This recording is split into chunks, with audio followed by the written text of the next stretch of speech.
भगवान शंकर ने ली श्री राम की मर्यादा की परीक्षा। प्रलय काल में संसार का भात की तरह भोजन करने वाले भगवान शंकर की क्षुधा कैसे शांत की माँ अन्नपूर्णा ने, और भगवान शंकर राम सभा के कथावाचक कैसे बने। रोचक प्रसंग।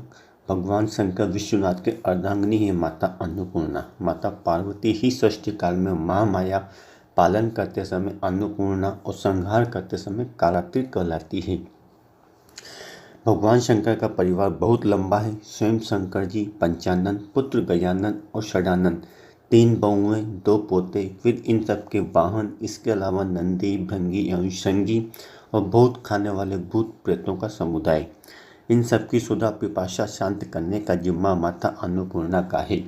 माता अन्नपूर्णा की आराधना करने से मनुष्य को कभी अन्न का दुख नहीं होता है, क्योंकि वे नित्य अन्नदान करती ही। यदि माता अन्नपूर्णा अपनी कृपा दृष्टि हटा ले तो मनुष्य दर दर अन्न जल के लिए भटकता फिरे, लेकिन उसे 4 दाने चने के भी प्राप्त नहीं होते हैं।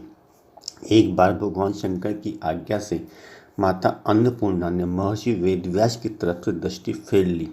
वेदव्यास जी अपने शिष्यों से 2 दिनों तक काशी की गलियों में भिक्षा के लिए आवाज लगाते रहे थे, किंतु उनको और उनके शिष्यों को कहीं से भी कुछ भी शिक्षा न मिल सकी। अब जब श्री राम जी द्वारा किए जा रहे श्राद्ध में भोजन करने आए भगवान शंकर। भगवान ब्रह्मा, विष्णु और महेश की लीलाएं अत्यंत न्यारी है। अपने भक्तों की परीक्षा वे अद्भुत तरीके से लेते रहते हैं। ऐसी ही परीक्षा भगवान शंकर ने अपने भक्त भगवान श्री राम की ली थी। एक बार अयोध्या में राघवेंद्र भगवान श्री राम ने अपने पितरों का श्राद्ध करने के लिए ब्राह्मण भोजन का आयोजन किया। भोजन में सम्मिलित होने के लिए दूर दूर से ब्राह्मणों की टोलियां आने लगी। भगवान शंकर को जब यह मालूम हुआ तो वे कौतूहलवश एक वृद्ध ब्राह्मण का रूप धरकर ब्राह्मणों की टोली में शामिल होकर वहां पहुंच गए और श्री राम जी से बोले, मुझे भी भोजन करना है। अंतर्यामी प्रभु श्री राम बूढ़े ब्राह्मण को पहचान गए। वो समझ गए कि भगवान शंकर ही मेरी परीक्षा लेने यहाँ पधारे हैं। ब्राह्मण भोजन के लिए जैसे ही पंगत, प्रभु श्री राम ने स्वयं उस वृद्ध ब्राह्मण के चरणों को अपने कर कमलों से धोया और आसन पर बिठाकर भोजन सामग्री परोसना शुरू कर दिया। छोटे भाई लक्ष्मण जी भगवान शंकर को जो भी वस्तु परोसते, शंकर जी उसे एक ही ग्रास में खत्म कर देते। उनकी पत्तल पर कोई सामान बचता ही नहीं था। सभी परोसने वाले उस बूढ़े ब्राह्मण की पत्तल में सामग्री भरने में लग गए, पर पत्तल तो खाली की खाली ही नजर आती। श्री राम जी मन ही मन मुस्कुराते हुए शंकर जी की यह लीला देख रहे थे। भोजन समाप्त होते देख महल में चिंता होने लग गई। माता सीता के पास भी यह समाचार पहुंचा कि श्राद्ध में एक ऐसे वृद्ध ब्राह्मण पधारे हैं जिनकी पत्तल पर सामग्री परोसते ही साफ हो जाती है। श्राद्ध में आमंत्रित सभी ब्राह्मणों को भोजन कराना भगवान श्री राम की प्रतिष्ठा का प्रश्न बन गया। माता सीता भी चिंतित होने लगी। जब बनाया गया सारा भोजन समाप्त हो गया फिर भी शंकर जी तृप्त नहीं हुए तो श्री राम ने माता अन्नपूर्णा का स्मरण कर उनका आह्वान किया। सभी परोसने वाले व्यक्ति वहां से हटा दिए गए। माता अन्नपूर्णा वहां प्रकट हो गई। शंकर जी की क्षुधा केवल माता अन्नपूर्णा ही कर सकती है शांत। श्री राम जी ने माता अन्नपूर्णा से कहा, अपने स्वामी को आप ही भोजन कराइए। इन्हें अब आपके अतिरिक्त और कोई तृप्त नहीं कर सकता। माँ अन्नपूर्णा ने जब अपने हाथ में भोजन पात्र लिया तो उसमें भोजन अक्षय हो गया। अब वे स्वयं विश्वनाथ को भोजन कराने लगी। माँ अन्नपूर्णा ने पत्तल में एक लड्डू परोसा। भगवान विश्वनाथ खाते खाते थक गए पर वह समाप्त ही नहीं होता था।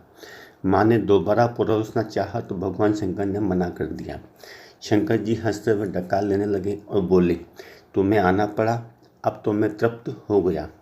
माँ अन्नपूर्णा काशी की अधीश्वरी है, इसलिए वहाँ एक कहावत प्रचलित है, बाबा बाबा सब कहे माई कहीं न कोई, बाबा के दरबार में माई कहीं सो होए।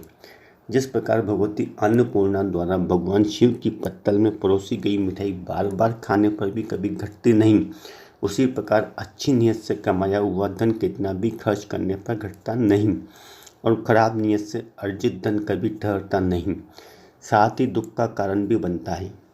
सत्यता और ईमानदारी से कमाया गया धन कभी घटता नहीं और चोरी, बेईमानी व अन्य गलत तरीकों से कमाए हुए धन की बरकत भी वैसी ही होती है। इसलिए अच्छे धन की अच्छी बरकत होती है। शंकर जी ने ली प्रभु श्री राम सीता की मर्यादा की परीक्षा। अब शंकर जी श्री राम जी से बोले, मैं इतना खा गया हूँ कि मुझसे अपने आप उठा नहीं जा रहा है, मुझे जरा उठाओ। हनुमान जी अपने स्वामी का कार्य करने के लिए आगे बढ़े और शंकर जी को उठाने लगे, परंतु वे उन्हें उठा नहीं सके। श्री राम जी ने लक्ष्मण जी से शंकर जी को उठाने के लिए कहा। अनंत के अवतार की शक्ति भी अनंत होती है। लक्ष्मण जी ने शंकर जी को उठाकर एक पलंग पर लिटा दिया। अब शंकर जी ने कहा, मेरा मुख और हाथ धो दो। माता सीता ने जैसे ही मुख धोने के लिए जल दिया, शंकर जी ने मुख में पानी भरकर माता सीता पर कुल्ला कर दिया। माता कुट